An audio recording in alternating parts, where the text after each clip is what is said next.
नमस्ते everyone, welcome to Sundaram tech academy. आज हामी कक्षा 9 को कम्प्युटर साइन्सको करिकुलमको बारेमा विस्तृतमा कुरा गर्नेछौँ। आजको यस भिडियोमा curriculum, learning outcome, scope, sequence of content अनि स्पेसिफिकेसन ग्रेडको बारेमा बुझ्नेछौँ।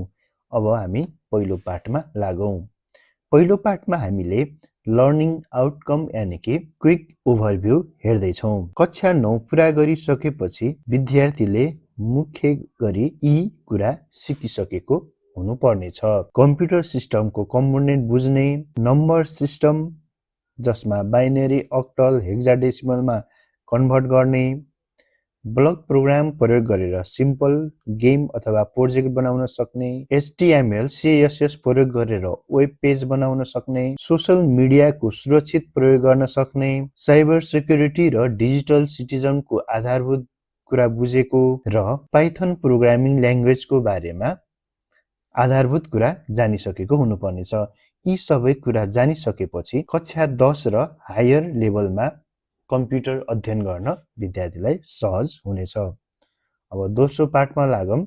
दोस्रो पाठ रहेको छ विभिन्न च्याप्टरहरूको बारेमा हेर्दैछौँ। पहिलो च्याप्टर रहेको छ कम्प्युटर सिस्टम, जो 15 टिचिङ आवरको रहेको छ, जसमा हामीले 11 मार्क्सको प्रश्नहरू आउनेछ, जसमा हामीले कम्प्युटर सिस्टमको डेफिनेसन र फिचर, इनपुट डिभाइस अन्तर्गत किबोर्ड, माउस, स्क्यानर, माइक्रोफोन, सीपीयूमा control unit, ALU, memory unit, motherboard, database, मेमोरीमा प्राइमरी मेमोरीमा र्याम, रोम, सेकेन्डरीमा SSD, hard disk, flash memory, output डिभाइसमा मोनिटर, प्रिन्टर, स्पिकर, साथै सफ्टवेयर अन्तर्गत application software, system software, open source software, proprietary software र mobile एप्लिकेसनको बारेमा पढ्नेछौँ। त्यसपछि हाम्रो दोस्रो च्याप्टर रहेको छ नम्बर सिस्टम।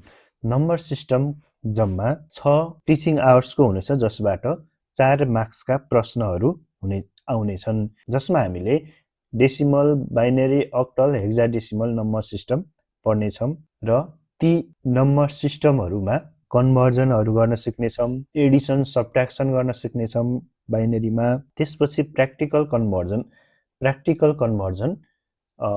क्याल्कुलेटर अथवा एप युज गरेर गर्न सिक्नेछौँ।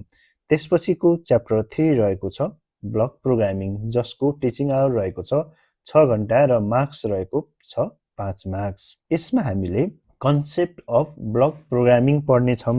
त्यसपछि स्क्रैच, इन्भाइरोमेन्ट, इन्टरफेस र कम्पोनेन्टको बारे पढ्नेछौँ। त्यसपछि motion, event, control, operator, variable, sound, introduction, माइक्रोबिट अनि इन्ड्रियम। पछि प्र्याक्टिकल टास्क अन्तर्गत हामी सिम्पल एनिमेसन अथवा स्टोरी टेलिङ अथवा एउटा गेम डेभलप गर्नेछौँ। यो च्याप्टर। अर्को च्याप्टर रहेको छ वेब डेभलपमेन्ट।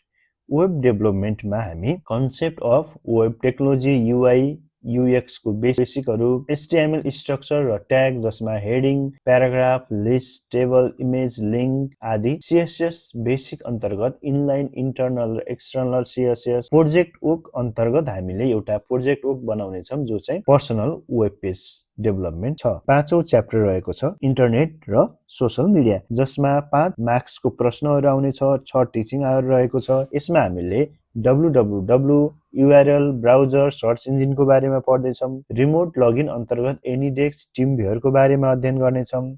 इमेल र इमेलको प्रयोगहरूको बारेमा अध्ययन गर्नेछौँ। साथै सोशल मिडिया सेफली प्रयोग गर्ने, सुरक्षित तरिकाले प्रयोग गर्ने, भिडियो कन्फरेन्सिङ टुल अन्तर्गत जुम, मिट, टिमहरूको प्रयोग, ब्लगहरू बनाएर ब्लगहरूको बारेमा पनि अध्ययन गर्नेछौँ। 6औं च्याप्टर रहेको छ साइबर सेक्युरिटी र डिजिटल सिटिजन।